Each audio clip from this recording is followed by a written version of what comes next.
നമസ്കാരം. നോക്കാം ഈ മണിക്കൂറിലെ പ്രധാന വാർത്തകൾ. യൂത്ത് കോൺഗ്രസ് മണ്ഡലം പ്രസിഡന്റിന്റെ പരാതി കൊടുത്താൽ നടപടിയെടുക്കുന്നത് ആണോ? ലോക്കൽ സെക്രട്ടറിയുടെ കരണത്തടിച്ചിട്ട് നടപടിയെടുക്കാത്ത ആ മുഖ്യമന്ത്രിയുടെ കയ്യിൽ പരാതി ഉണ്ടല്ലോ. നിങ്ങളുടെ സ്പെഷ്യൽ ബ്രാഞ്ച് എന്താണ്? നിങ്ങളുടെ ഇന്റലിജൻസ് സംവിധാനം നിങ്ങളെ ഇതൊന്നും അറിയിക്കുന്നില്ലെങ്കിൽ ആ ഇന്റലിജൻസ് സംവിധാനം പിരിച്ചുവിടും. പോലീസ് അതിക്രമത്തിൽ മുഖ്യമന്ത്രിക്കെതിരെ ആഞ്ഞടിച്ച് പ്രതിപക്ഷം. ആഭ്യന്തര വകുപ്പ് ഒഴിയണമെന്ന് വി ഡി സതീശൻ. സ്റ്റാലിൻ ചമഞ്ഞാൽ ചോദ്യം ചെയ്യുമെന്നും താക്കീത്. കണക്കുകൾ നിരത്തി മറുപടി നൽകി മുഖ്യമന്ത്രി. കഴിഞ്ഞ 9 വർഷത്തിനിടെ 144 പോലീസുകാരെ പിരിച്ചുവിട്ടു എന്ന് പിണറായി വിജയൻ. കുന്നംകുളം മർദ്ദനത്തിൽ പോലീസുകാരെ പിരിച്ചുവിടണമെന്നാവശ്യപ്പെട്ട സഭാ കവാടത്തിൽ പ്രതിപക്ഷത്തിന്റെ അനിശ്ചിതകാല സത്യഗ്രഹം.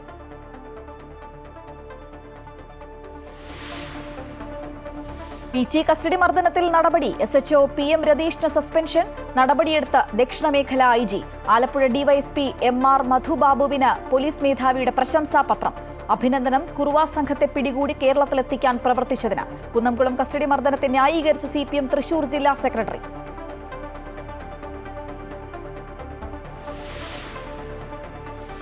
ഗസയിൽ രൂക്ഷമായ വ്യോമാക്രമണവുമായി ഇസ്രായേൽ. നഗരം പിടിച്ചെടുക്കാൻ കരസേന.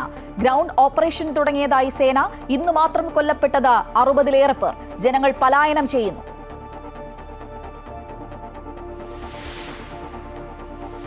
വലിയക്കരയിലെ ടോൾ പിരിവിന് അനുമതി നൽകാതെ ഹൈക്കോടതി. ഗതാഗത സമിതി നൽകിയ റിപ്പോർട്ട് അപൂർണമെന്നും ജനങ്ങളെ പരീക്ഷിക്കരുതെന്നും കോടതി.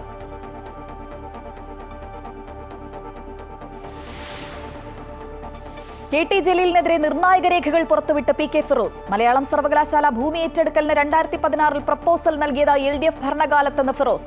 കോടതി ഉത്തരവ് മറികടന്ന ജലീൽ 17,65,00,000 രൂപയുടെ കള്ളപ്പണം വെളുപ്പിക്കാൻ നീക്കം നടത്തിയെന്നും ആരോപണം.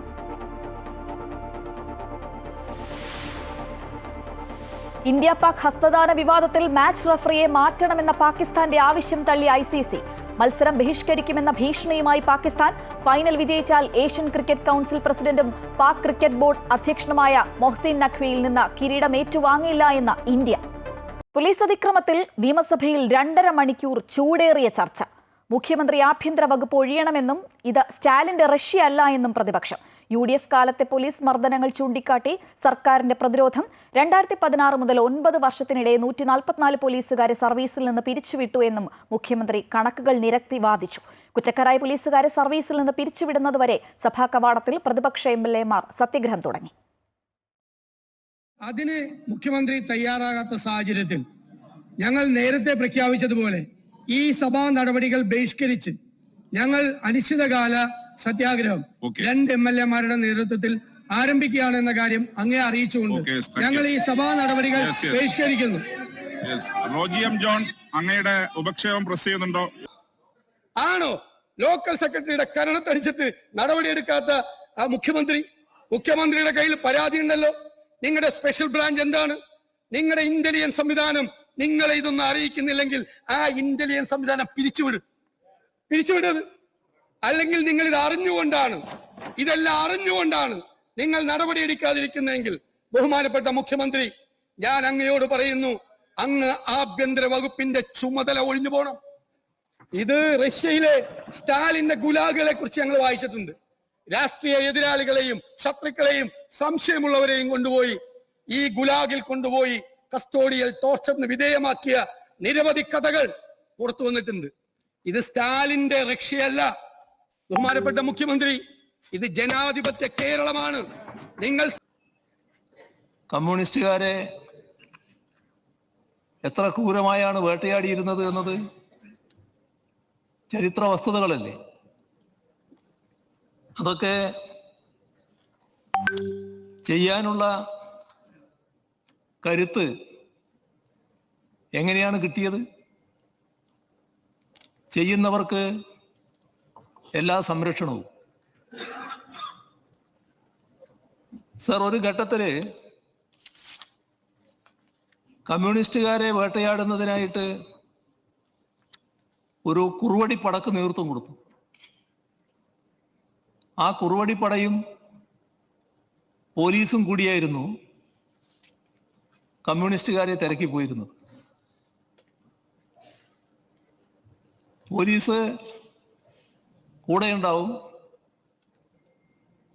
കുറുവടിപ്പടയിൽപ്പെട്ടവര് വീട്ടിനകത്ത് കയറി കിട്ടാവുന്നെല്ലാം കൊള്ളയടിക്കും. എത്രയോ ഉദാഹരണങ്ങൾ കമ്മ്യൂണിസ്റ്റുകാർക്ക് പറയാനുണ്ട്. ഏതെല്ലാം തരത്തിലുള്ള ക്രൂരതകൾ?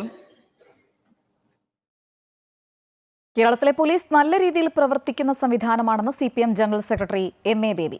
ഇപ്പോൾ ഉണ്ടായിരിക്കുന്ന പ്രശ്നങ്ങൾ ഇടതുപക്ഷ സർക്കാരിന്റെ പോലീസ് നയത്തിന്റെ ഭാഗമല്ല. ചില സംഭവങ്ങൾ ഉണ്ടായിട്ടുണ്ട്, എന്നാൽ അതിനെ പർവ്വതീകരിക്കുന്നതിൽ അർത്ഥമില്ല എന്നും അദ്ദേഹം പറഞ്ഞു. കേന്ദ്ര കമ്മിറ്റിയിൽ വിഷയം ചർച്ചയായില്ല എന്നും ഉചിതമായ നടപടി LDF സർക്കാർ കൈക്കൊള്ളുമെന്നും അദ്ദേഹം ഡൽഹിയിൽ പറഞ്ഞു.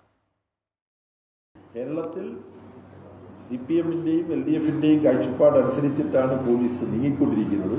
അവിടെയും ഇവിടെയും ഒറ്റപ്പെട്ട ചില വ്യത്യസ്ത അനുഭവങ്ങൾ ഉണ്ടാകാം. അതിനെ പർവ്വതീകരിക്കുകയും ഊതികുറിപ്പിക്കുകയും ചെയ്യുന്നതിനകത്ത് അർത്ഥമില്ല. അവിടെല്ലാം കൈക്കൊള്ളേണ്ട സൂക്ഷ്മമായ നടപടികൾ കൈക്കൊള്ളും LDF government.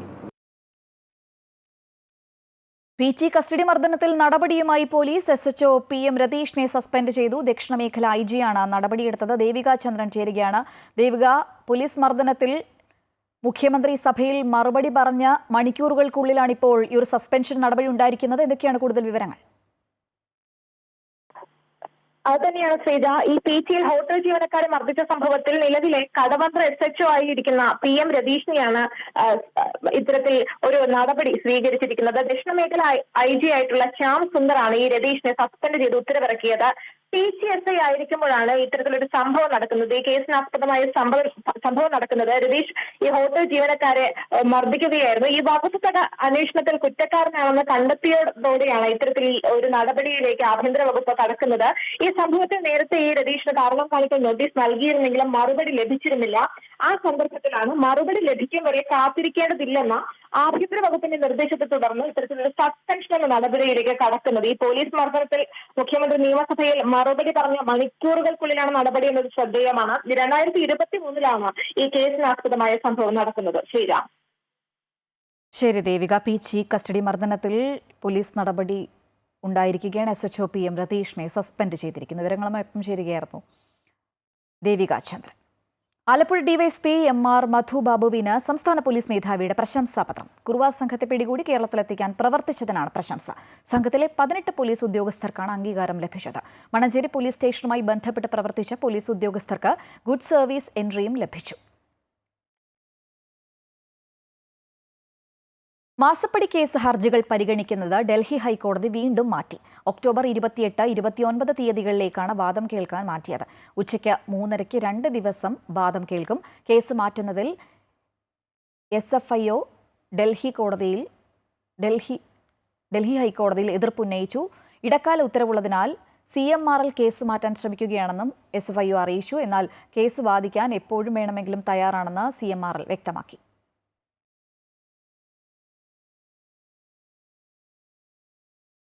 Kunnamkulam custody മർദ്ദനത്തെ ന്യായീകരിച്ച് CPM Thrissur ജില്ലാ സെക്രട്ടറി. മദ്യപ സംഘത്തിൽ ഉൾപ്പെട്ട ആളാണ് സുജിത്ത് എന്നും പോലീസുകാർ ബിരിയാണി വാങ്ങിക്കൊടുക്കുമോ എന്നും KV അബ്ദുൽ ഖാദർ. ജില്ലാ സെക്രട്ടറിയുടെ വാദങ്ങളെ തള്ളി സുജിത് VS രംഗത്തെത്തി.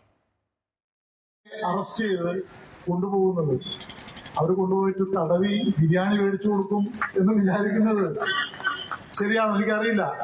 കുന്നംകുളം പോലീസ് സ്റ്റേഷനിലെ കസ്റ്റഡി മർദ്ദനം സർക്കാരിന് മാത്രമല്ല പാർട്ടിയെ തന്നെ പ്രതിരോധത്തിലാക്കിയതോടെയാണ് ജില്ലാ സെക്രട്ടറി KV അബ്ദുൽ ഖാദറിന്റെ വഴിവിട്ട ന്യായീകരണമെന്നും തനിക്കെതിരായ കേസുകൾ പൊതുപ്രവർത്തനത്തിന്റെ ഭാഗമെന്നും താൻ മദ്യപിക്കുന്ന ആളല്ലെന്നും സുജിത് VS പ്രതികരിച്ചു. ഞാനൊരു പൊതുപ്രവർത്തകനാണ്. രാഷ്ട്രീയപരമായിട്ടുള്ള കേസുകൾ നിരവധി ഉണ്ട്. ഇപ്പോൾ ജാമ്യം എടുത്തതും എടുക്കാത്തതുമായിട്ടുള്ള നിരവധി കേസുകൾ നിലവിലുണ്ട്.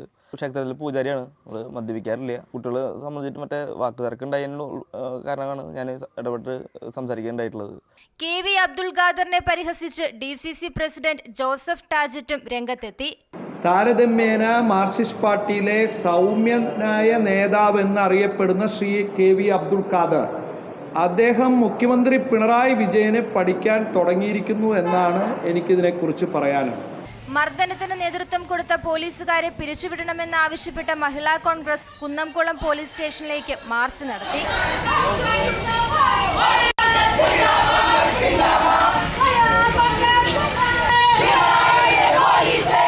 മർദ്ദന സമയത്ത് ജീപ്പ് ഓടിച്ചിരുന്ന CP ഷുഹൈർ അബ്ദുൾ റഹ്മാനെ പഞ്ചായത്തിലെ വില്ലേജ് എക്സ്റ്റൻഷൻ ഓഫീസറായി ജോലിയിൽ തുടരാൻ അനുവദിക്കരുതെന്ന് പഴയന്നൂർ പഞ്ചായത്തും പ്രമേയം പാസാക്കി. അമൃത ന്യൂസ്, തൃശൂർ. നിലപാടിലുറച്ച CPM തൃശൂർ ജില്ലാ സെക്രട്ടറി KV അബ്ദുൾ ഖാദർ. പ്രസംഗം നാക്കുപിഴയല്ല. ഏത് സാഹചര്യത്തിലാണ് സുജിത്തിനെ സ്റ്റേഷനിലേക്ക് കൊണ്ടുപോയത്? പോലീസുമായി മൽപ്പിടുത്തമുണ്ടായി, അത് മറച്ചുവെച്ചു. സുജിത്തിന്റെ കല്യാണം വലിയ സംഭവമാക്കി മാധ്യമങ്ങൾ നൽകി. അങ്ങനെ ആഘോഷമാക്കാൻ മാത്രം വിശുദ്ധനാണോ ഇയാളെന്നും KV അബ്ദുൾ ഖാദർ ചോദിച്ചു. പയ്യൂർ എന്ന് പറയുന്ന സ്ഥലത്ത് മദ്യപിച്ച് കൂട്ടം കൂടി ബഹളം വെച്ച് നാട്ടുകാർക്ക് ശല്യമുണ്ടാക്കിയ ഒരു സമൂഹവിരുദ്ധ സംഘത്തെ പോലീസ് ചെന്ന് കസ്റ്റഡിയിലെടുത്തു. ആ ആളുകളെ ഇദ്ദേഹം പോയി മോചിപ്പിച്ചു. പോലീസുമായിട്ട് മൽപ്പിടുത്തമായപ്പോൾ സ്വാഭാവികമായിട്ടും കൂടുതൽ സ്ട്രെങ്ത് വന്നു, പിടിച്ചുകൊണ്ടുപോയി. ഇതാണല്ലോ സാഹചര്യം. അപ്പോൾ സ്വാഭാവികമായിട്ടും അങ്ങനെ പിടിച്ചുകൊണ്ട ഒരാൾ പോലീസ് സ്റ്റേഷനിൽ അങ്ങനെ കൊണ്ടുപോയ ആളെയും തല്ലാൻ പാടില്ല എന്ന നിലപാട് തന്നെയാണ് ഞങ്ങൾക്കുള്ളത്. പക്ഷേ ഈ ഒരു സാഹചര്യം ഉണ്ടായി എന്ന കാര്യം ഇദ്ദേഹത്തെ വാഴ്ത്തുന്നവർ മറച്ചു വെച്ചു എന്നതാണ് എൻ്റെ ഒന്നാമത്തെ വിമർശനം. 2, ഞാൻ ഈ ന്യായീകരിച്ച കോൺഗ്രസ് നേതാവിനോട് ചോദിക്കുകയാണ്, അദ്ദേഹത്തിന് വേണ്ടി പ്രസംഗിച്ച ആളോട് ചോദിക്കുകയാണ്, എന്തിനാണ് കല്ലുംപുറം നെസിക്കോ പാലസിൽ അടിയുണ്ടാക്കിയത്? കല്യാണത്തിൽ ആരാ അടിയുണ്ടാക്കിയത്? മറുപടി പറയണം. അതുകൊണ്ട് കുന്നംകുളം സംഭവത്തെ ആസ്പദമാക്കി പറയുമ്പോൾ ഞാൻ പറഞ്ഞു, ആ കാര്യത്തിന് ഒന്നാമത്തെ കാര്യം തല്ലാൻ പാടില്ല, ഞങ്ങളത് പൂർണ്ണമായിട്ടും അംഗീകരിക്കുന്നു. 2, ആ സംഗതിക്ക് ഒരു മറുവശമുണ്ട്, അത് കാണാതെ പോയി, അത് ജനം അറിയാതെ പോയി, അതറിയാൻ ജനങ്ങൾക്ക് അവകാശമുണ്ട് എന്ന കാര്യമാണ് ആ പ്രസംഗത്തിൽ ഞാൻ ചൂണ്ടിക്കാണിച്ചത്. അത് വസ്തുതാപരമായിട്ട് DCC പ്രസിഡന്റ് നിഷേധിച്ചില്ല എന്നുള്ളത് വസ്തുതയാണ്. തിരുവനന്തപുരം ജില്ലാ ജയിലിനുള്ളിൽ റിമാൻഡ് തടവുകാരനെ ജയിൽ ഉദ്യോഗസ്ഥർ ക്രൂരമായി മർദ്ദിച്ചുവെന്ന് പരാതി. പേരൂർക്കട മാനസികാരോഗ്യ കേന്ദ്രത്തിലെ മുൻ ജീവനക്കാരനായ തടവുകാരൻ ബിജു അതീവ ഗുരുതരാവസ്ഥയിൽ തിരുവനന്തപുരം മെഡിക്കൽ കോളേജ് ICUവിൽ ചികിത്സയിലാണ്. സഹപ്രവർത്തകയെ ഉപദ്രവിച്ചു എന്ന കേസിലാണ് പത്തനംതിട്ട സ്വദേശി ബിജു അറസ്റ്റിലായത്. കഴിഞ്ഞ 12-ാം തീയതിയാണ് സഹപ്രവർത്തകയെ ആക്രമിച്ചെന്ന കേസിൽ താൽക്കാലിക ജീവനക്കാരനായിരുന്ന ബിജുവിനെ പേരൂർക്കട പോലീസ് അറസ്റ്റ് ചെയ്ത് റിമാൻഡിൽ വിട്ടത്. റിമാൻഡ് ചെയ്യുമ്പോൾ ബിജു ചില മാനസിക പ്രശ്നങ്ങൾ പ്രകടിപ്പിച്ചിരുന്നതിനാൽ ഇയാൾക്ക് ചികിത്സ നൽകണമെന്ന് കോടതി ആവശ്യപ്പെട്ടിരുന്നു. 13-ാം തീയതി വൈകിട്ടാണ് ബിജുവിനെ ജയിൽ ഉദ്യോഗസ്ഥർ ആശുപത്രിയിൽ പ്രവേശിപ്പിക്കുന്നത്. ജില്ലാ ജയിലിലെ ഓടയിൽ ഇയാളെ അബോധാവസ്ഥയിൽ കണ്ടെത്തുകയായിരുന്നുവെന്നാണ് ഉദ്യോഗസ്ഥർ വ്യക്തമാക്കുന്നത്. ആശുപത്രിയിലെ സ്കാനിങ്ങിൽ ഇദ്ദേഹത്തിന്റെ അവയവങ്ങൾക്ക് ഗുരുതരമായി പരിക്കേറ്റതായി കണ്ടെത്തി. ഉടൻ തന്നെ ശസ്ത്രക്രിയയ്ക്ക് വിധേയനാക്കി. എന്നാൽ 12-ാം തീയതി തന്നെ കോടതി നിർദ്ദേശപ്രകാരം ജനറൽ ആശുപത്രിയിൽ എത്തിച്ചുവെന്നും പിറ്റേ ദിവസം മെഡിക്കൽ കോളേജിലെത്തിച്ച് സ്കാൻ ചെയ്തപ്പോഴാണ് ആന്തരികാവയവങ്ങൾക്ക് പ്രശ്നമുണ്ടെന്ന് കണ്ടെത്തിയതെന്നുമാണ് ജയിൽ ഉദ്യോഗസ്ഥർ പറയുന്നത്. ജയിൽ ഉദ്യോഗസ്ഥരാരും മർദ്ദിച്ചിട്ടില്ലെന്നും ബിജു ജയിലിലുണ്ടായിരുന്നപ്പോഴുള്ള എല്ലാ CCTV ദൃശ്യങ്ങളും ഉണ്ടെന്നും അധികൃതർ വ്യക്തമാക്കുന്നു. മാനസിക പ്രശ്നമുള്ള പ്രതി ഡോക്ടർമാരോട് എന്താണ് പറഞ്ഞതെന്ന് അറിയില്ലെന്നാണ് ജയിൽ അധികൃതർ പറയുന്നത്. നിലവിൽ വെന്റിലേറ്ററിന്റെ സഹായത്തോടെയാണ് ബിജുവിന്റെ ജീവൻ നിലനിർത്തുന്നത്. അമൃത ന്യൂസ്, തിരുവനന്തപുരം. ആലപ്പുഴയിൽ പോലീസ് മർദ്ദനത്തിൽ യുവാവിന് കേൾവിശക്തി നഷ്ടമായതായി പരാതി. തൈക്കാട്ടുശ്ശേരി സ്വദേശി അനൂപിനും കൂട്ടുകാർക്കുമാണ് കുമ്പളത്ത് വച്ച് കഴിഞ്ഞ വർഷം ഡിസംബറിൽ പനങ്ങാട് പോലീസിൽ നിന്ന് മർദ്ദനമേറ്റത്. കാർ ബ്രേക്ക് ഡൗൺ ആയതിനെ തുടർന്ന് മെക്കാനിക്കിനെ വിളിക്കാൻ ശ്രമിക്കുമ്പോൾ പോലീസ് ജീപ്പ് അടുത്തെത്തി നടുറോഡിൽ വാഹനം നിർത്തിയെന്നാരോപിച്ച് അനൂപിനെയും സുഹൃത്തുക്കളെയും മർദ്ദിക്കുകയായിരുന്നു എന്നാണ് പരാതി. തുടർന്ന് ഇവരെ കള്ളക്കേസിൽ കുടുക്കി ജയിലിലാക്കിയെന്നും പരാതിക്കാർ ആരോപിക്കുന്നു. 2024 ഡിസംബർ 7-നാണ് അനൂപും സുഹൃത്തുക്കളും ചേർന്ന് തൈക്കാട്ടുശ്ശേരിയിൽ നിന്ന് രാത്രി ഭക്ഷണം കഴിക്കാൻ എറണാകുളത്തിന് പോയത്. യാത്രാമധ്യേ വാഹനത്തിന് തകരാർ സംഭവിക്കുകയും വാഹനം നിന്നുപോകുകയുമായിരുന്നു. റോഡിൽ വാഹനം നിർത്തിയത് സംബന്ധിച്ച് പോലീസ് ഉദ്യോഗസ്ഥരോട് വിശദീകരിക്കുമ്പോഴാണ് മറ്റൊരു പോലീസ് സംഘം ഇവിടേക്ക് എത്തുന്നത്. പിന്നാലെ വാഹനം നടുറോഡിൽ നിർത്തിയെന്ന് ആരോപിച്ച് ഇവരെ മർദ്ദിക്കുകയായിരുന്നുവെന്നാണ് പരാതി. ബ്രേക്ക് ഡൗൺ ആയി ഞങ്ങൾ വണ്ടി നിർത്തി ഒതുക്കി മാറ്റി നിർത്തിയ സമയത്ത് ഒരു പോലീസ് ജീപ്പ് വരികയും എന്താണ് വണ്ടിയുടെ ഇട്ടേക്കെന്ന് നോക്കി ആക്രോശിച്ചുകൊണ്ട് എൻ്റെ കൂട്ടുകാരൻ അതിൻ്റെ സൈഡിൽ വികലാംഗനായ ഹാൻഡിക്യാപ്ഡ് എൻ്റെ വ്യക്തി എൻ്റെ കൂട്ടുകാരൻ സൈഡിൽ ഉറങ്ങുകയായിരുന്നു. ഞാൻ അയാളെ ഡോറ് വലിച്ചു തുറന്ന് അയാൾ മുട്ടുകുത്തി താഴെ വീഴുകയും അയാളെ വലിച്ച് എഴുന്നേൽപ്പിക്കാൻ നോക്കിയ സമയം ഞാൻ ചെന്ന് പറഞ്ഞു, സാറേ അവൻ കാലിന് വയ്യാത്ത ആളാണ്, അവനെ ഉപദ്രവിക്കരുതെന്ന് പറഞ്ഞപ്പോൾ എന്താടാ കാലിന് വയ്യാത്തവനെ ഉപദ്രവിച്ചാന്ന് വെച്ചാൽ എൻ്റെ ഈ ഇടത്തെ കർണക്കുറ്റി നോക്കി ഭിന്നശേഷിക്കാരനായ വർഗീസിനെ മർദ്ദിക്കുന്നത് തടഞ്ഞ അനൂപിനെയും പോലീസുകാർ അകാരണമായി മർദ്ദിച്ചു.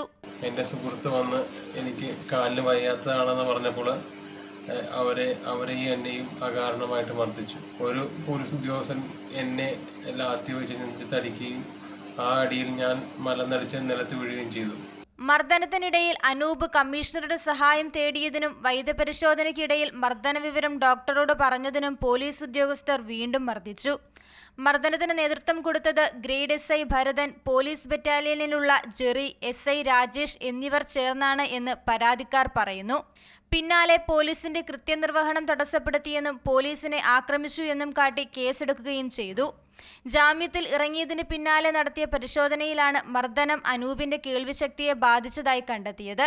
പോലീസ് മർദ്ദനം ശരിവെച്ചാണ് യുവാക്കൾക്ക് കോടതിയിൽ നിന്ന് ജാമ്യം ലഭിച്ചത്. എന്നാൽ പോലീസ് എടുത്ത കേസ് ഇപ്പോഴും നിലനിൽക്കുകയാണ്. അകാരണമായി മർദ്ദിച്ച പോലീസ് ഉദ്യോഗസ്ഥർക്കെതിരെ നടപടിയെടുക്കുന്നതിനോടൊപ്പം ഇവർക്കെതിരെ ചുമത്തിയ കേസുകളും റദ്ദു ചെയ്യണമെന്നാണ് യുവാക്കളുടെ ആവശ്യം. അമൃത ന്യൂസ്, ആലപ്പുഴ. ബി അശോക് IASന്റെ സ്ഥലമാറ്റം കേന്ദ്ര അഡ്മിനിസ്ട്രേറ്റീവ് ട്രിബ്യൂണൽ സ്റ്റേ ചെയ്തു. പേഴ്സണൽ ആൻഡ് അഡ്മിനിസ്ട്രേഷൻ വകുപ്പിലേക്ക് മാറ്റിയ ഉത്തരവാണ് സ്റ്റേ ചെയ്തത്. കേന്ദ്ര അഡ്മിനിസ്ട്രേറ്റീവ് ട്രിബ്യൂണലിന്റേതാണ് നടപടി. സ്ഥലം മാറ്റത്തിനെതിരെ ബി അശോക് അഡ്മിനിസ്ട്രേറ്റീവ് ട്രിബ്യൂണലിനെ സമീപിക്കുകയായിരുന്നു. ഇന്നലെയാണ് അശോകിനെ കൃഷിവകുപ്പ് പ്രിൻസിപ്പൽ സെക്രട്ടറി സ്ഥാനത്ത് നിന്ന് PNRDയിലേക്ക് മാറ്റിയത്. കെയർഫെഡ് പദ്ധതിക്കുള്ള ലോകബാങ്കിന്റെ വായ്പ വകമാറ്റിയതുമായി ബന്ധപ്പെട്ട വാർത്ത വന്നതിന്റെ അടിസ്ഥാനത്തിൽ ഫയലുകൾ പുറത്തു വന്നതിന്റെ പേരിലായിരുന്നു ബി അശോകിനെ സർക്കാർ നേരത്തെ സ്ഥലം മാറ്റിയത്. സംസ്ഥാനത്ത് ഒരാൾക്ക് കൂടി അമീബിക് മസ്തിഷ്ക ജ്വരം സ്ഥിരീകരിച്ചു. പാലക്കാട് സ്വദേശിയായ യുവാവിനാണ് രോഗം സ്ഥിരീകരിച്ചത്. യുവാവ് കോഴിക്കോട് മെഡിക്കൽ കോളേജ് ആശുപത്രിയിൽ ചികിത്സയിലാണ്. പ്രദേശത്തെ കുളത്തിൽ കുളിച്ചതിന് ശേഷമാണ് ഇയാൾക്ക് രോഗലക്ഷണങ്ങൾ കണ്ടു തുടങ്ങിയത്. പാലക്കാട് സ്വകാര്യ ആശുപത്രിയിൽ ചികിത്സയിലായിരുന്നു. കഴിഞ്ഞ ദിവസമാണ് കോഴിക്കോട് മെഡിക്കൽ കോളേജിലേക്ക് കൊണ്ടുവന്നത്. അമീബിക് മസ്തിഷ്ക ജ്വര കേസുകളിൽ നിലവിൽ ആശങ്കപ്പെടേണ്ട സാഹചര്യമില്ല എന്ന് ആരോഗ്യവകുപ്പ് മന്ത്രി വീണ ജോർജ്. ജാഗ്രത വേണമെന്നും മാർഗനിർദ്ദേശങ്ങൾ കൃത്യമായി പാലിക്കണമെന്നും ആരോഗ്യമന്ത്രി പറഞ്ഞു. കൂടുതൽ കേസുകൾ തിരിച്ചറിയപ്പെടുന്നതിലൂടെ കൃത്യമായി ചികിത്സ നൽകി രോഗം മാറ്റിക്കൊണ്ടുവരാൻ സാധിക്കുന്നുണ്ട് എന്നും മന്ത്രി വ്യക്തമാക്കി. ആരോഗ്യവകുപ്പിന്റെ വീഴ്ച നിയമസഭയിൽ. ആരോഗ്യമന്ത്രിയും പ്രതിപക്ഷ നേതാവും നേർക്കുനേർ. ഉപകരണങ്ങൾ വാങ്ങി നൽകേണ്ട സാഹചര്യം നിലവിലില്ല എന്ന് വ്യക്തമാക്കിയ ആരോഗ്യമന്ത്രി പക്ഷേ വിദഗ്ധ സമിതിയുടെ കണ്ടെത്തൽ ശരിവെച്ചു. ആരോഗ്യവകുപ്പിന് കപ്പിത്താനില്ല എന്ന് പ്രതിപക്ഷം പരിഹസിച്ചു. ആരോഗ്യമന്ത്രി ആലമണ്ടത്തരം പറയുന്നുവെന്നും ശസ്ത്രക്രിയയ്ക്കെത്തുന്ന രോഗിക്ക് പഞ്ഞി പോലും വാങ്ങി നൽകേണ്ട ഗതികേടെന്നും പ്രതിപക്ഷ നേതാവ് വിമർശിച്ചു. സർക്കാരിനെ ഏറ്റവും അധികം പ്രതിരോധത്തിലാക്കിയ വിഷയങ്ങളിലൊന്നായിരുന്നു ആരോഗ്യവകുപ്പുമായി ബന്ധപ്പെട്ട സിസ്റ്റത്തിലെ തകരാർ. തിരുവനന്തപുരം മെഡിക്കൽ കോളേജിലെ ഉപകരണക്ഷാമത്തെക്കുറിച്ച് ഡോക്ടർ ഹാരിസ് ചിറക്കലിന്റെ വെളിപ്പെടുത്തലിൽ ആരോഗ്യവകുപ്പ് കടുത്ത പ്രതിരോധത്തിലാവുകയായിരുന്നു. ആരോഗ്യവകുപ്പിൽ കപ്പിത്താൻ ഇല്ല എന്ന പരിഹാസമുയർത്തിയാണ് പ്രതിപക്ഷം ചോദ്യോത്തരവേളയിൽ വിഷയമുന്നയിച്ചത്. അത് UDF കാലത്തായിരിക്കുമെന്ന് തിരിച്ചടിച്ച ആരോഗ്യമന്ത്രി വകുപ്പിലെ നേട്ടങ്ങൾ എണ്ണി പറഞ്ഞു. പണം വാങ്ങി ചികിത്സ നൽകുന്നു എന്ന വിദഗ്ധ സമിതിയുടെ കണ്ടെത്തൽ സർക്കാർ ഗൗരവത്തോടെ കാണുന്നുവെന്ന് ആരോഗ്യമന്ത്രി പറഞ്ഞു. മെഡിക്കൽ കോളേജിന് ഉപകരണങ്ങൾ വാങ്ങി നൽകിയതിൽ UDF LDF സർക്കാരുകളുടെ കാലത്തെ കണക്കുകൾ നിരത്തിയാണ് ആരോഗ്യമന്ത്രി വാദിച്ചത്. സൗജന്യ ചികിത്സാ സ്കീമുകളിൽ ഉൾപ്പെട്ട രോഗികൾക്ക് ഫ്ലെക്സിസ്കോപ്പ് ഉൾപ്പെടെയുള്ള ഉപകരണങ്ങൾ സൗജന്യമായി ലഭിക്കുന്നുവെന്ന് സ്ഥാപനങ്ങൾ ഉറപ്പുവരുത്തേണ്ടതാണ്.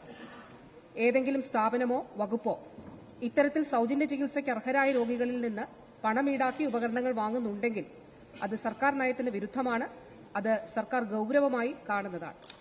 ഈ സർക്കാരിന്റെ കാലയളവിൽ തിരുവനന്തപുരം മെഡിക്കൽ കോളേജിൽ മാത്രമായി കാസ്പ് മുഖാന്തരം 373.36 കോടി രൂപയുടെ സൗജന്യ ചികിത്സ നൽകുകയും 81.82 കോടി രൂപയുടെ മെഡിക്കൽ ഉപകരണങ്ങൾ ലഭ്യമാക്കുകയും ചെയ്തിട്ടുണ്ട്. ആരോഗ്യമന്ത്രി ആനമണ്ടത്തരം പറയുന്നുവെന്നും ശസ്ത്രക്രിയയ്ക്ക് എത്തുന്ന രോഗികൾ പഞ്ഞി പോലും വാങ്ങി നൽകേണ്ട ഗതികേടിലാണെന്നും പ്രതിപക്ഷ നേതാവ് വിമർശിച്ചു. ആലപ്പുഴ മെഡിക്കൽ കോളേജിൽ സർജറിക്ക് പോയപ്പോൾ മേടിക്കേണ്ട പഞ്ഞി വരെ വാങ്ങിച്ചുകൊണ്ടാണ് സർജറിക്ക് പോകേണ്ട സ്ഥിതി ഉണ്ടായത്. സർ, ആ ചോദ്യത്തിന് ബഹുമാനപ്പെട്ട മന്ത്രി മറുപടി പറയുമ്പോൾ 10 കൊല്ലം മുമ്പ് UDF സർക്കാർ ഭരിച്ചിരുന്ന കാലത്തെ കണക്കാണ്. ഒരു 25 കൊല്ലോ അല്ലെങ്കിൽ EMS സർക്കാർ ഭരിച്ചിരുന്ന കാലത്ത് പറ, അന്ന് എക്സ്റേ യൂണിറ്റ് പോലും ഉണ്ടായിരുന്നില്ല. ഇങ്ങനെയാണോ താരതമ്യം ചെയ്യുന്നത്? 10 കൊല്ലം മുമ്പുള്ള കണക്കാണോ സാർ ഇവിടുത്തെ ചോദ്യം? സാധനങ്ങൾ സ്വന്തം ചെലവിൽ നൂലും സൂചിയും സർജിക്കൽ എക്യുപ്മെന്റ്സും വാങ്ങിച്ചു കൊടുക്കേണ്ട ഗതികേടിനെ കുറിച്ചാണ് ചോദ്യം. വാക്പോരിനിടെ രാഹുൽ മാങ്കൂട്ടത്തിന് നേരെയും ഒളിയമ്പുണ്ടായി.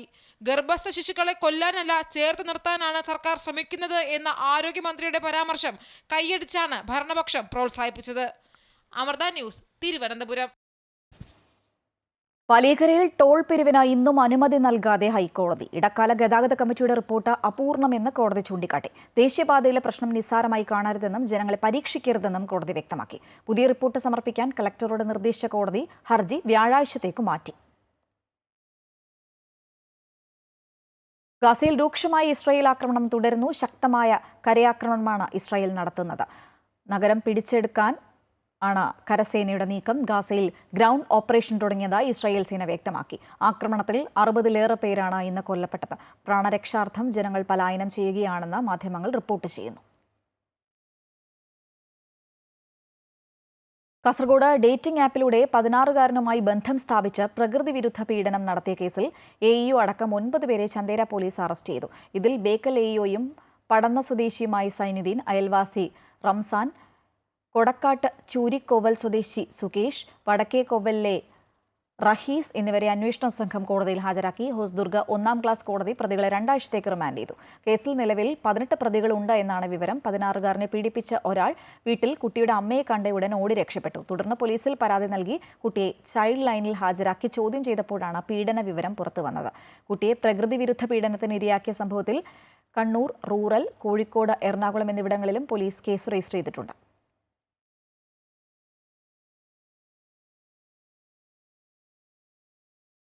സൈബർ ആക്രമണത്തിൽ പ്രതികരിച്ച് പ്രശസ്ത എഴുത്തുകാരിയും നിരൂപകയുമായ പ്രൊഫസർ M. ലീലാവതി. എതിർപ്പുകളോട് വിരോധമില്ല എന്നും എതിർക്കുന്നവർ സ്വതന്ത്രമായി എതിർക്കട്ടെ എന്നും ലീലാവതി ടീച്ചർ വ്യക്തമാക്കി. എതിർപ്പുകൾ നേരിട്ട് തന്നെയാണ് തുടക്കം മുതൽ തന്റെ ജീവിതമെന്നും ടീച്ചർ കൂട്ടിച്ചേർത്തു. ഗാസയിലെ കുഞ്ഞുങ്ങളെ കാണുമ്പോൾ എങ്ങനെയാണ് തൊണ്ടയിൽ നിന്ന് ചോറിറങ്ങുക എന്നതായിരുന്നു ലീലാവതി ടീച്ചറുടെ പരാമർശം. ഈ പരാമർശത്തിനെതിരെ ശക്തമായ സൈബർ ആക്രമണമാണ് കഴിഞ്ഞ ദിവസങ്ങളിൽ ഉണ്ടായത്. എന്നാൽ ലോകത്തിലെ എല്ലാ കുട്ടികളും തനിക്ക് ഒരുപോലെയാണെന്നും അമ്മയുടെ കണ്ണിലൂടെയാണ് അവരെ കാണുന്നതെന്നും ടീച്ചർ പറഞ്ഞു. എത്രയോ എതിർപ്പുകളെ ഞാൻ നേരിട്ടിട്ടുണ്ട്. എതിർപ്പുകളെ നേരിട്ടും കൊണ്ടാണ് തുടക്കം മുതൽ എൻ്റെ ജീവിതം. അതുകൊണ്ട് എതിർക്കുന്നവരോട് എനിക്ക് യാതൊരു ശത്രുതയും ഇല്ല. ഞാൻ ഒരു അമ്മയുടെ കണ്ണുകൊണ്ടാണ് അവരെ നോക്കുന്നത്. മതത്തിൻ്റെയോ ജാതിയുടെയോ വർണ്ണത്തിൻ്റെയോ ഒന്നും പശ്ചാത്തലം അതിലില്ല. തന്റെ 98-ാം പിറന്നാൾ ദിനത്തിൽ ആഘോഷങ്ങളൊന്നും വേണ്ടെന്ന് വെച്ച് ലീലാവതി ടീച്ചർ പറഞ്ഞ പ്രസ്താവനയാണ് സൈബർ ഇടത്തെ ഒരു വിഭാഗം ആളുകളെ ചൊടിപ്പിച്ചത്. 2019-ൽ വയനാട്ടിലെ കുഞ്ഞുങ്ങൾ പട്ടിണി കിടന്ന വാർത്തയെ തുടർന്ന് അന്ന് ഓണവും ആഘോഷിച്ചിരുന്നില്ലെന്നും ലീലാവതി ടീച്ചർ ചൂണ്ടിക്കാട്ടി.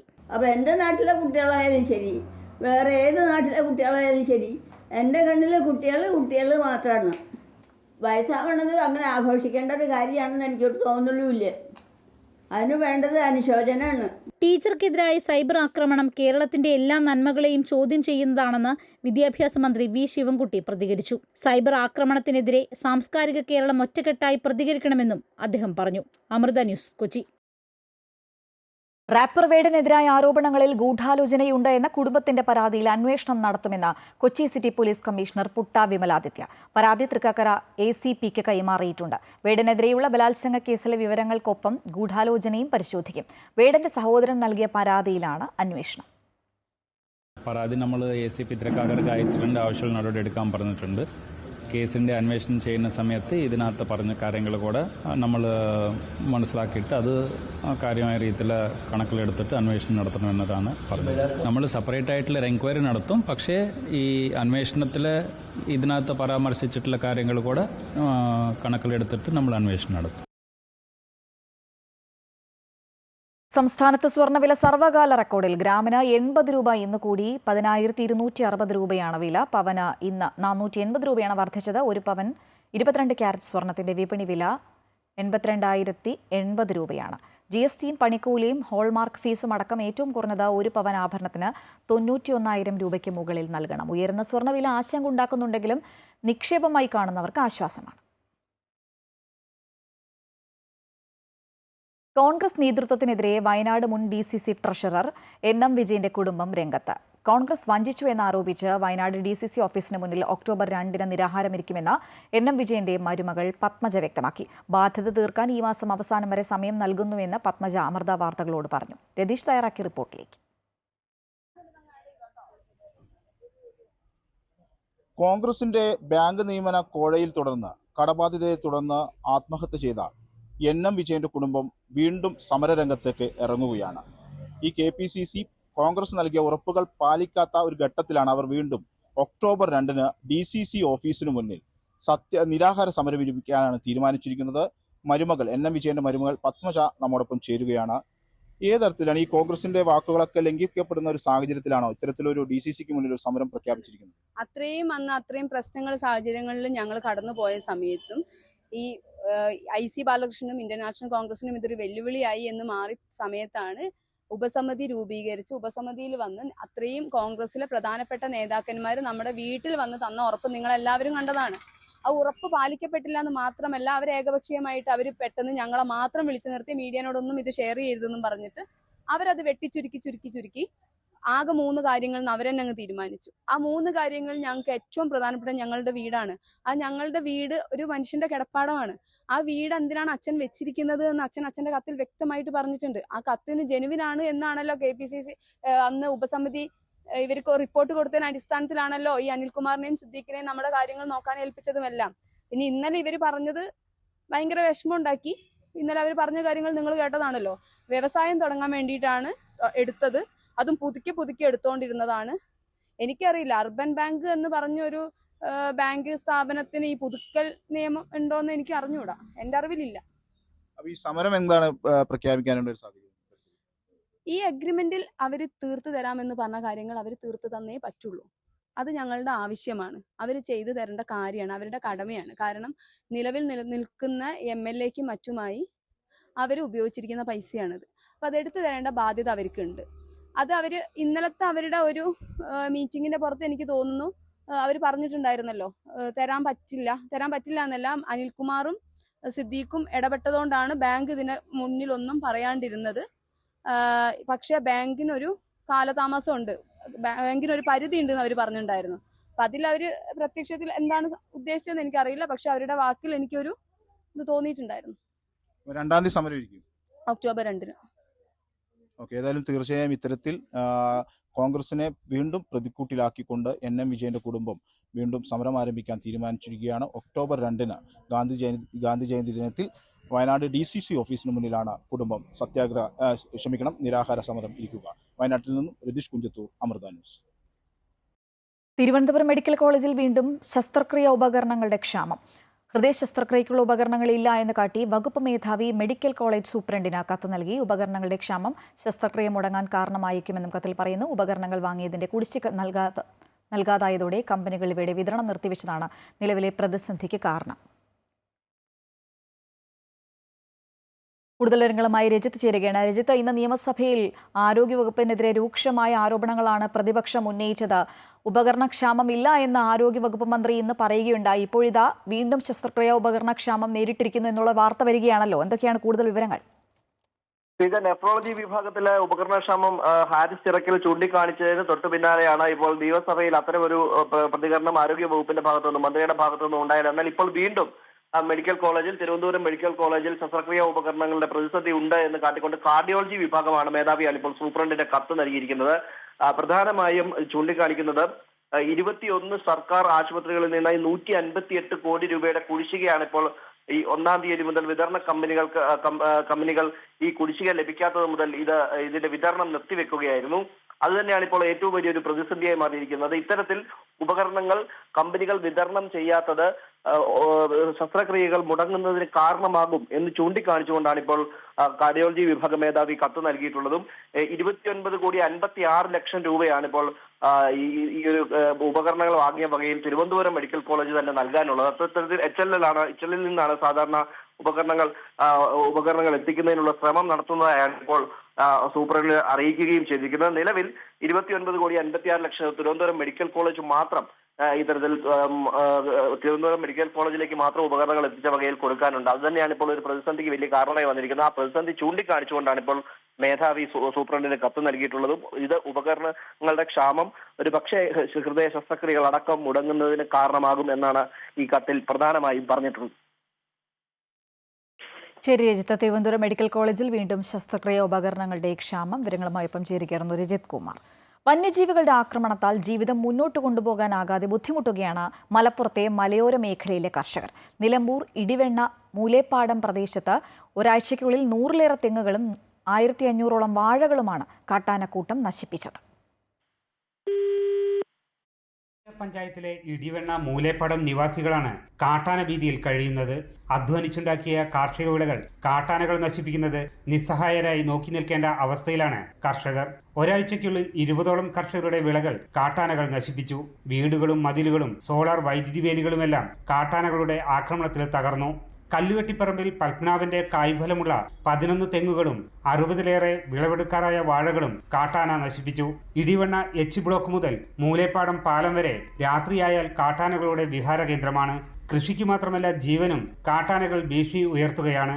കൃഷി ചെയ്ത് ജീവിക്കാനും സ്വൈരമായി വീടുകളിൽ അന്തിയുറങ്ങാനും അവസരമൊരുക്കണമെന്നാണ് കർഷകർ ആവശ്യപ്പെടുന്നത്.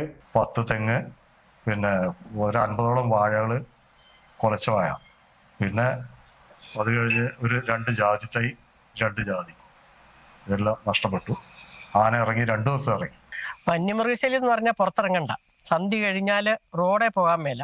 റബ്ബർ വെട്ടുകാരുടെയൊക്കെ കണ്ടില്ല, ഈടെ കൈ ഓടിച്ച് അതുപോലെ തന്നെ എല്ലാ നാട്ടുകാർക്ക് മുഴുവനും 5 കൊല്ലം മുന്നേ ഇത്ര ശല്യമില്ലായിരുന്നു. ഇപ്പോൾ ഒരു വാഴ പോലും ഒരു പറമ്പിൽ നിൽക്കാൻ മേല. ആ വാഴ ഇതിനകത്തൊക്കെ വന്ന് ഇന്ന് കിടന്നിട്ടാണോ ആന പോകുന്നത് എനിക്ക് സംശയമുണ്ട്. എന്നും വരുക. ഇങ്ങനെയായ മനുഷ്യൻ എവിടെ എങ്ങനെ ജീവിക്കും? തെങ്ങുതീയൊക്കെ എന്തേരെയാ കളയുന്നത്? ഒരാഴ്ചയ്ക്കുള്ളിൽ പ്രദേശത്തെ 100ഓളം തെങ്ങുകളാണ് കാട്ടാനകൾ നശിപ്പിച്ചത്. കൂടാതെ 1500ഓളം വാഴകളും ജാതി മുതലായ മറ്റ് കൃഷികളും നശിപ്പിച്ചു. സ്ഥിരം സംവിധാനം ഉണ്ടാകുന്നതുവരെ രാത്രികാലങ്ങളിൽ വനവകുപ്പ് പ്രദേശത്തെ പെട്രോളിംഗ് നടത്തണമെന്നാണ് കർഷകർ ആവശ്യപ്പെടുന്നത്. അമൃത ന്യൂസ്, മലപ്പുറം. ഇന്ത്യ പാക് മത്സരത്തിനിടെയുണ്ടായ ഹസ്തദാന വിവാദത്തിൽ പാകിസ്ഥാന് തിരിച്ചടി. മാച്ച് റഫറി ആൻഡി പൈക്രോഫ്റ്റിനെ മാറ്റണമെന്ന പാകിസ്ഥാന്റെ ആവശ്യം ICC തള്ളി. ഈ സാഹചര്യത്തിൽ ഏഷ്യ കപ്പ് ബഹിഷ്കരിക്കുമെന്ന ഭീഷണിയുമായി പാകിസ്ഥാൻ രംഗത്ത് വന്നു. എന്നാൽ ഫൈനലിലെത്തുകയും കിരീടം നേടുകയും ചെയ്താൽ ഏഷ്യൻ ക്രിക്കറ്റ് കൗൺസിൽ പ്രസിഡന്റും പാക് ക്രിക്കറ്റ് ബോർഡ് അധ്യക്ഷനുമായ മൊഹ്സിൻ നഖ്വിയിൽ നിന്ന് ഇന്ത്യ കിരീടം ഏറ്റുവാങ്ങില്ല എന്നാണ് റിപ്പോർട്ട്. കഴിഞ്ഞ ദിവസം നടന്ന മത്സരത്തിൽ മാച്ച് റഫറി ആൻഡി പൈക്രോഫ്റ്റ് പക്ഷപാതപരമായാണ് പെരുമാറിയതെന്നും മത്സരത്തിലെ ടോസിന് മുൻപ് തന്നെ മാച്ച് റഫറി പാക് നായകനോട് ഇന്ത്യൻ നായകനുമായി ഹസ്തദാനത്തിന് മുതിരരുതെന്ന് നിർദ്ദേശം നൽകിയിരുന്നതായും റിപ്പോർട്ടുകളുണ്ടായിരുന്നു. ടോസിനിടെ പതിവുള്ള ഹസ്തദാനം സൂര്യകുമാറും പാക് ക്യാപ്റ്റൻ സൽമാൻ ആഖയും ഒഴിവാക്കിയിരുന്നു. മത്സരം പൂർത്തിയായ ശേഷം കളിക്കാർ സാധാരണ നിലയിൽ ചെയ്യാറുള്ള ഹസ്തദാനത്തിനും ക്രീസിലുണ്ടായിരുന്ന ക്യാപ്റ്റൻ സൂര്യകുമാർ യാദവോ ശിവം ദുബെയോ തയ്യാറായതുമില്ല. ഈ വിവാദത്തിൽ നാണക്കേടിലായ പാകിസ്ഥാൻ മാച്ച് റഫറി ആൻഡി പൈക്രോഫ്റ്റിനെ പിൻവലിച്ചില്ലെങ്കിൽ ടൂർണമെന്റ് ബഹിഷ്കരിക്കുമെന്ന ഭീഷണി മുഴക്കിയിരുന്നു. ഈ പശ്ചാത്തലത്തിലാണ് സമ്മാനദാന ചടങ്ങിൽ ഏഷ്യൻ ക്രിക്കറ്റ് കൗൺസിൽ പ്രസിഡന്റിനെ ഇന്ത്യൻ ടീമും ബഹിഷ്കരിക്കാൻ തയ്യാറെടുക്കുന്നത്. 28-ന് നടക്കുന്ന ഫൈനലിലെത്തുകയും കിരീടം നേടുകയും ചെയ്താൽ ഏഷ്യൻ ക്രിക്കറ്റ് കൗൺസിൽ പ്രസിഡന്റും പാക് ക്രിക്കറ്റ് ബോർഡ് അധ്യക്ഷനുമായ മൊഹ്സിൻ നഖ്വിയിൽ നിന്ന് ഇന്ത്യ കിരീടം ഏറ്റുവാങ്ങില്ലെന്നാണ് റിപ്പോർട്ട്. അങ്ങനെ വന്നാൽ സൂപ്പർ 4-ൽ വീണ്ടും ഒരു തവണ കൂടി പരസ്പരം ഇരു ടീമും മത്സരിക്കേണ്ടി വരും.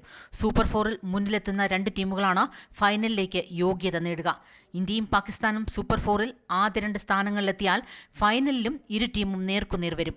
എന്തായാലും പാകിസ്ഥാന്റെ ഭീഷണിക്ക് ICC വഴങ്ങിയിട്ടില്ല.